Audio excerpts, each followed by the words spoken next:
teman-teman semua, kenalin aku Nashwa Ega Palupi dengan NIM 2205097455 dari Program Studi Pendidikan Teknologi Informasi Angkatan 2022 Universitas Negeri Surabaya. Standarisasi jaringan komputer. Standarisasi ini merupakan sebuah aturan main atau protokol yang digunakan agar semua hal atau pekerjaan dapat berjalan dengan baik. Standarisasi komputer jaringan melibatkan pengembangan aturan seragam untuk perangkat keras dan lunak dari berbagai vendor. Tujuannya adalah untuk memastikan kompatibilitas, efisiensi, dan juga terinterkoneksinya perangkat dari produsen yang berbeda. Hal ini mencakup kebutuhan untuk terinterkoneksi antar komputer, baik dalam jaringan lokal maupun global, guna memungkinkan pertukaran data yang lancar.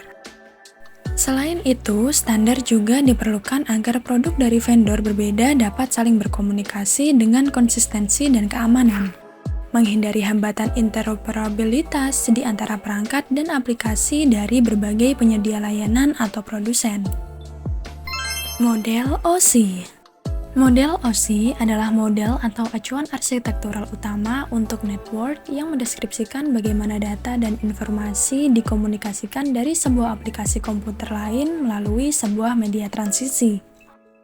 Model OSI digunakan untuk mempermudah penggunaan, pengertian, desain, pengelolaan data, dan keseragaman standar vendor.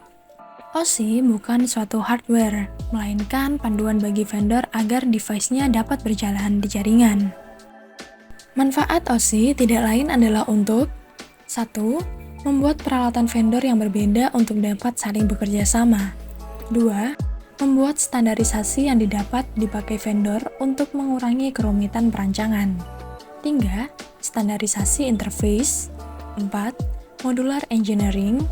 5. Kerjasama dan komunikasi teknologi yang berbeda, dan yang terakhir yaitu untuk memudahkan pelatihan network. Pada konsep layering OSI terdapat lower layer yang terdiri dari physical, data link, network, dan transport, dan juga ada upper layer yang terdiri dari session, presentation, dan juga application. Tujuan utama penggunaan model OSI ini adalah untuk membantu desainer jaringan memahami fungsi dari tiap-tiap layer yang berhubungan dengan aliran komunikasi data, termasuk jenis-jenis jaringan dan protokol metode transisi. Application berguna untuk menjelaskan spesifikasi untuk lingkup di mana aplikasi jaringan dapat berkomunikasi dengan layanan jaringan. Presentation berfungsi untuk mentranslasikan data yang hendak ditransmisikan oleh aplikasi ke dalam format yang dapat ditransmisikan melalui jaringan. Session berfungsi untuk mendefinisikan bagaimana koneksi dapat dibuat, dipelihara, atau dihancurkan. Selain itu, di level ini juga dilakukan resolusi nama.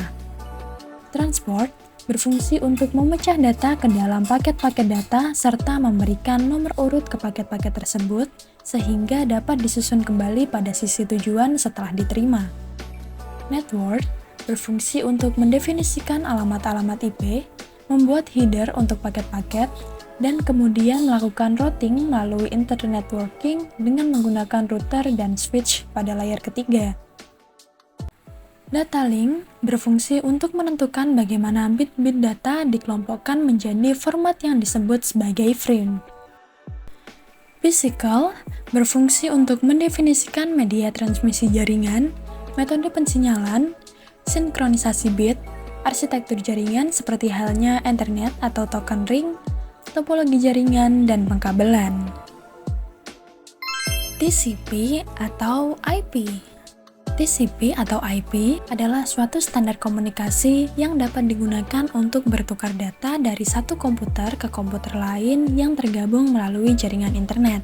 Dari pengertian tersebut, bisa dipahami bahwa satu, protokol ini tidak berdiri sendiri karena protokol ini berupa kumpulan protokol atau protokol suite. 2. Ada lebih dari satu komputer yang tergabung dan berkomunikasi menggunakan TCP atau IP.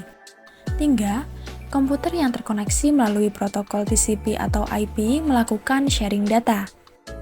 4. Komputer yang terkoneksi TCP atau IP juga berarti terkoneksi dengan internet. Fungsi TCP atau IP antara lain adalah 1. Umumnya TCP atau IP digunakan untuk pengiriman file dalam satu jaringan. 2. TCP atau IP sering dimanfaatkan untuk keperluan remote login. 3. Untuk komputer mail. Dan 4. Untuk telnet atau telecommunication network. Dan juga lain-lain. Konsep layering TCP atau IP. Yang pertama ada application yang merupakan data bagi pengguna dan kontrol dialog. Yang kedua ada transport yang merupakan komunikasi antar perangkat dukungan di seluruh jaringan yang beragam. Yang ketiga ada internet untuk menentukan jalur terbaik melalui jaringan. Dan yang terakhir ada network link untuk mengontrol perangkat keras dan media yang membentuk jaringan. Port. Dalam protokol jaringan TCP atau IP, port adalah mekanisme yang mengizinkan sebuah komputer untuk mendukung beberapa sesi koneksi dengan komputer. Port dapat mengidentifikasi aplikasi dan layanan yang menggunakan koneksi di dalam jaringan TCP atau IP. Sehingga, port juga mengidentifikasikan sebuah proses tertentu di mana sebuah server dapat memberikan sebuah layanan kepada klien, atau bagaimana sebuah klien dapat mengakses sebuah layanan yang ada dalam server. Port dapat dikenal dengan angka 16 bit atau 2 byte yang disebut dengan port number dan diklasifikasikan dengan jenis protokol transport apa yang digunakan ke dalam port TCP dan port UDP. Karena memiliki 16 bit, maka total maksimum jumlah port untuk setiap protokol transport yang digunakan adalah 65.536 buah. Perbandingan model OSI dan TCP atau IP. Seperti yang sudah dijelaskan tadi, pada OSI model terdapat 7 layer yaitu Application, Presentation, Session, Transport, Network, Data Link, dan juga Physical. Sedangkan pada TCP atau IP model hanya ada 4 layer yaitu Application, Transport, Internet, dan juga Network Access. Terima kasih sudah menonton video ini. Semoga video ini dapat bermanfaat bagi kita semua. See you, bye-bye!